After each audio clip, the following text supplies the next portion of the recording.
KCR form హౌస్లో కూర్చొని చేస్తున్న రాజకీయ కుట్రలకు ఈరోజు రూపంగా కేటీఆర్ మారుతున్న వైనాన్ని గమనించాల్సిన అవసరం ఉంది.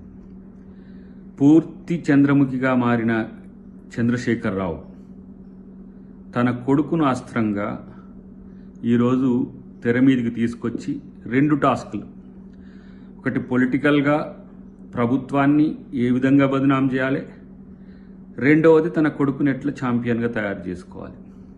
అదే ఇప్పుడు జరుగుతున్న తంతు. దాంట్లో హరీష్ రావు వెనుకబడ్డా, బీజేపీ ముందు పడ్డదా, ఇతరత్రాన్ని పక్కన పెడితే ఆయన కడుపులో మంటలకు కేటీఆర్ పొగ రూపంలో కనపడుతున్న వైనాన్ని మనం గమనించాల్సిన అవసరం ఉంది. సంవత్సరం కాకముందే ఏ రకమైన కుట్రలు చేస్తే మళ్ళీ మనం ప్రజల్లో ఉండగలమని చెప్పి ఇలాంటి ఒక పనికిరాని చెత్త టాక్టిక్స్తో ముందుకొస్తున్నారు. అధికారుల మీద దాడి చేసి కూడా సమర్థించుకునే స్థాయికి దిగజారిన మిమ్మల్ని ఏమనాలనో అర్థం కావట్లేదు. ఏ పదాలు తిట్టినా వేస్టే.